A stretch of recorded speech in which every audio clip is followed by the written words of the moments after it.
Assalamualaikum warahmatullahi wabarakatuh dan salam sejahtera. Okey, saya Puan Mazalina binti Muhammad Razali akan mengajar sains tingkatan 4. Okey, dengan tema 4, tenaga dan kelestarian hidup. Okey, itu bab 12. Jadi ini adalah stesen janakuasa nuklear atau loji nuklear yang menghasilkan tenaga nuklear. Okey, kita pergi kepada slide yang seterusnya. Okey, pernah tak anda lihat simbol ini? Okey, simbol ini. Okey, ya, ada sesiapa yang ingin menjawab? Okey. Terima kasih ya. Okey, betul, ini adalah simbol radioaktif. Okey, terdapat pelbagai persoalan murid-murid tentang tenaga nuklear.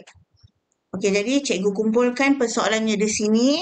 Jadi, persoalan yang pertama yang sering murid tertanya-tanya. Okey, mengapakah jumlah negara yang menggunakan tenaga nuklear semakin meningkat? Okey, bagaimana tenaga nuklear dihasilkan?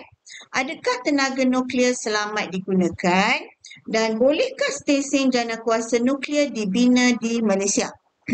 Okey, seterusnya kita tengok. Okey, untuk pembelajaran hari ini, standard kandungan ataupun subtopik, kita ada 4 subtopik dalam tajuk tenaga nuklear ini, iaitu 12.1 penggunaan tenaga nuklear, 12.2 penghasilan tenaga nuklear, 12.3 impak penggunaan tenaga nuklear dan 12.4 tenaga nuklear di Malaysia. Okey. Jadi, objektif pembelajarannya adalah murid boleh mewajarkan penggunaan tenaga nuklear bagi negara yang telah dikenal pasti. Okey. Kita tengok ya. Okey, apa itu tenaga nuklear? Okey, tenaga nuklear ialah sejenis tenaga yang terhasil daripada tindak balas atom atau nukleusnya. Okey, tenaga nuklear dibebaskan melalui tindak balas nuklear melalui pembelahan nukleus, pelakuran nukleus dan perebutan radioaktif. Okey, sebelum ni mungkin kita telah belajar tentang jenis-jenis sinaran radioaktif. Okey, kita mengingat kembali apakah jenis-jenis sinaran yang dibebaskan oleh tenaga nuklear. Okey, seterusnya, okey, cuba anda lihat. Okey, video ini. Okey, ini adalah proses penghasilan tenaga nuklear. Okey, kita tengok ya. Okey, sejarah di mana bermulanya tenaga nuklear. Okey, dengan penemuan seorang ahli fizik Perancis bernama Henry Becquerel pada tahun 1896. Okey, Henry mendapati kepingan fotografi yang disimpan di dalam gelap berdekatan dengan uranium telah berubah menjadi kehitaman seperti kepingan sinar X. Okey, mungkin kita pernah tengok sinar X kan? Okey, contoh kita membuat X-ray tu. Okey, kita tengok dia punya hasilnya. Jadi, penemuan ahli fizik inilah seterusnya untuk kajian yang seterusnya dalam bidang tenaga nuklear. Okey, ini adalah loji nuklear ataupun stesen janakuasa nuklear. Okey, stesen janakuasa nuklear yang pertama dibina di Obninsk, Rusia pada tahun 1954. Okey, sebenarnya terdapat 450 reaktor nuklear beroperasi hampir di 30 buah negara di seluruh dunia. Okey, jadi kita akan tengok bilangan reaktor nuklear yang beroperasi dalam jadual 12.1 yang cikgu tunjukkan ini.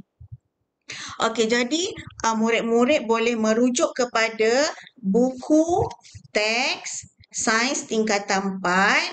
Okey, supaya maksudnya pembelajaran kita ni kita boleh merujuk buku teks sains tingkatan 4 dan juga kita menggunakan buku kerja sains proses skill.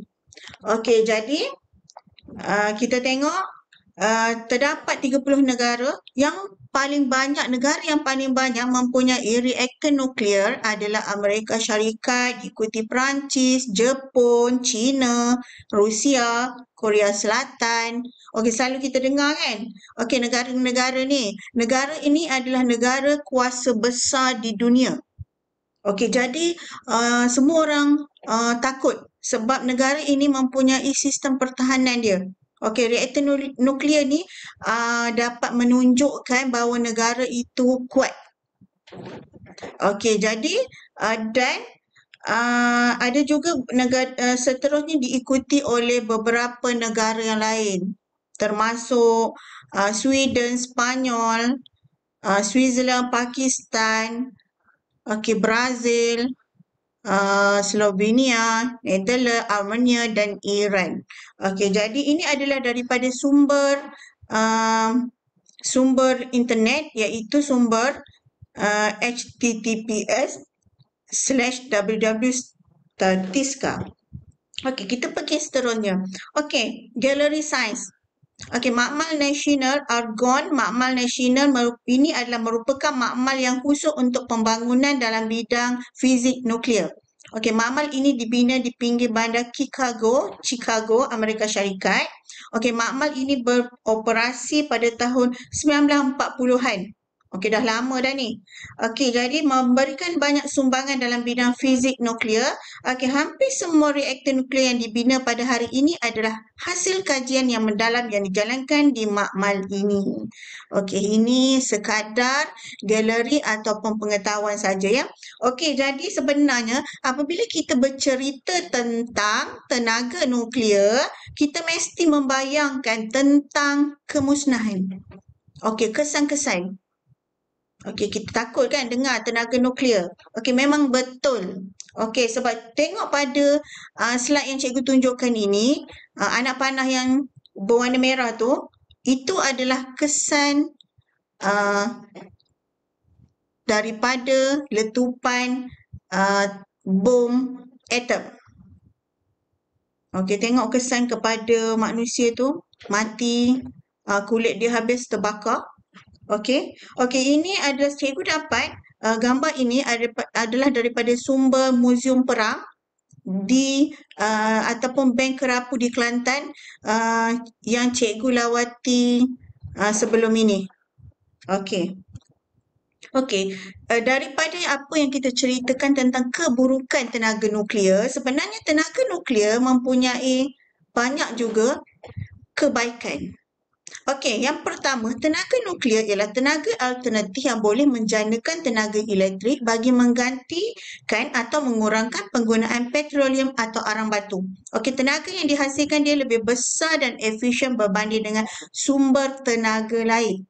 Okey, tenaga nuklear menghasilkan sinaran mengayon yang digunakan dalam pelbagai bidang seperti perubatan, pertanian, perindustrian. Kemudian penggunaan tenaga ini dapat meningkatkan taraf kesihatan dan taraf hidup manusia.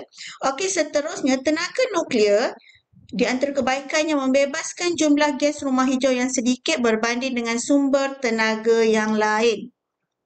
Okey, jadi kita seterusnya. Jadi itu sahaja untuk subtopik 12.1.